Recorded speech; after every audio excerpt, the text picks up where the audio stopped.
Hello, model railroad enthusiast. I'm Walt, and welcome back to WaltWorld for a special episode. And what makes this episode so special is it constitutes episode 1 as my official entry into the YouTube Model Builders Big Build Contest. That's right, we decided we're going to jump in and enter the contest. And regardless of who wins, I have to give a big shout out to Eric Hall, who's hosting the contest, Modeler Man Mike, Gino Sharp, Ron Perry, and Barry Rozier, who are the judges of the contest, as well as anybody else associated with the contest and sponsors. Just a big shout out to everybody, because I think it was a wonderful idea when I saw it announced, and at the time didn't think I would enter, but I just thought it was a great idea to help generate some new and interesting content for all of us to enjoy, and I'm really looking forward to actually seeing all the other entries. But I decided we'll jump in and give it a go. So as you know, my channel is WaltWorld, and I started earlier this year posting my model railroading adventure videos. If you haven't had a chance to check those out, would appreciate you going back and looking at those. I think you might enjoy them. Check out the channel called WaltWorld.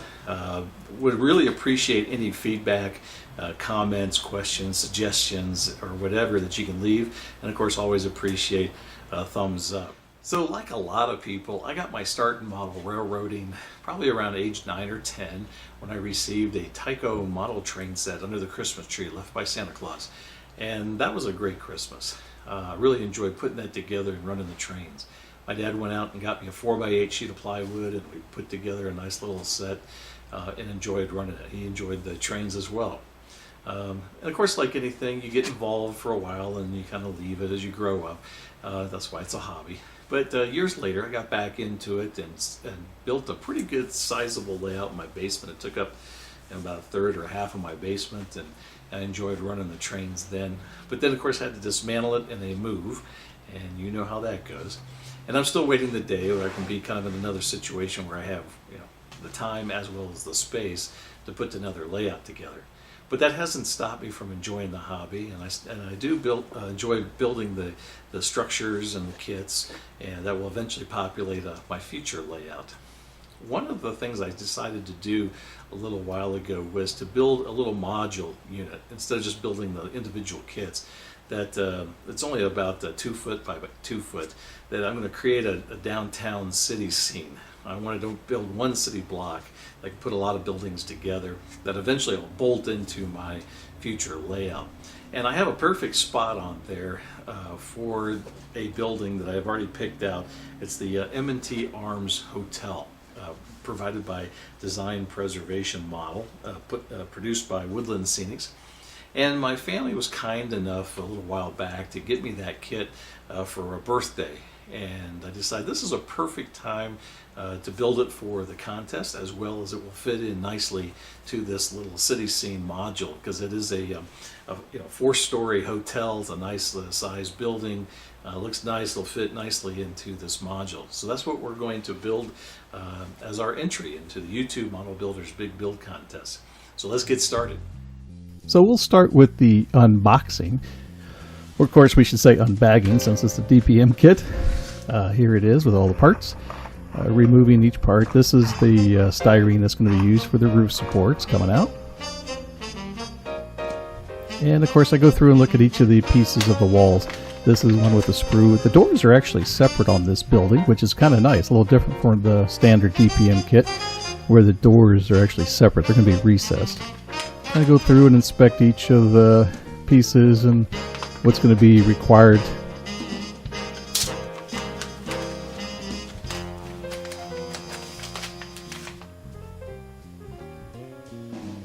There's the back wall.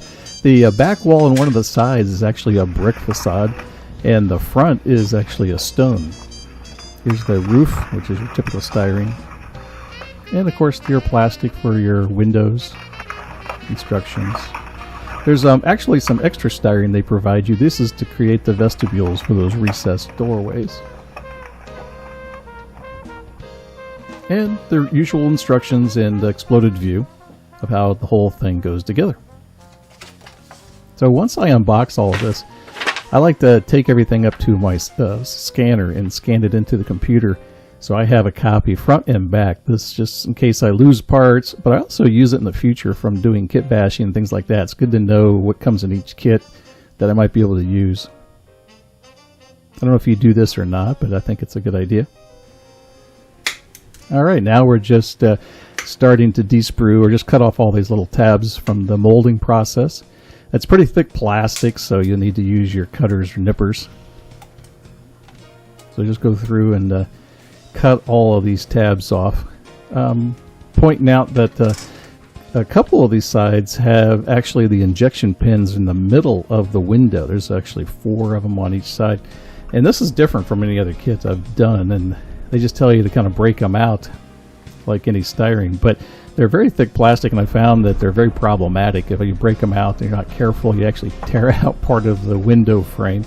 I tried to use my X-Acto knife here to cut some of them out, but that didn't work either. The knife slipped. I broke a few of the window sashes, so I'm going to have to go back and fix that as well. By the way, if you have built this kit before, I'd be interested in your ideas as far as what your experience was in getting those tabs out of the windows without trashing the window frames. So please write me a comment down below. I'd be interested in what your experience was. In inspecting the front of this model, I found there's a slight deformity. It looks like it melted or something like that, so we'll have to deal with that a little bit later in the build. This is all part of going through the inspection. Here's my 240 grit sandpaper I'm going to use to sand the edges down. It doesn't take a whole lot of sanding, but especially where you cut off those tabs, and especially those sides that have the draft angle, you're going to need to sand those down a little bit just to get them squared up and cleaned off. So I'm just going through the sanding process here, using my 1-2-3 block to give me a good right angle.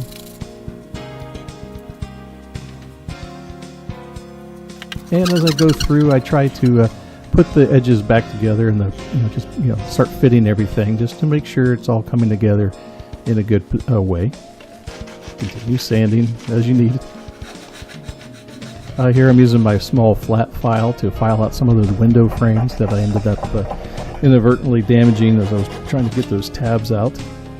So I'm just filing those down and going to fix those. Here I'm using my needle nose to fix one of the window frames that I broke with my knife, and just glue that back together before I go any further so it doesn't break out. And then once I get everything sanded and filed and ready to go, I give everything a good bath with soap and water, just to clean off all that grit and sanding, as well as you want to get off the production oils and even the oils in your hand, so that when you put down your base coat of paint, that everything's going to adhere okay. And dry everything off, and I usually just let things dry overnight. Before I do the primer coat and stuff, I want to go through and mask up at least some of those edges that are going to be glued. Just don't have to worry about them later, so I'm just using my painter's tape and some paper towel just to cut those off and put them on some of those glue edges.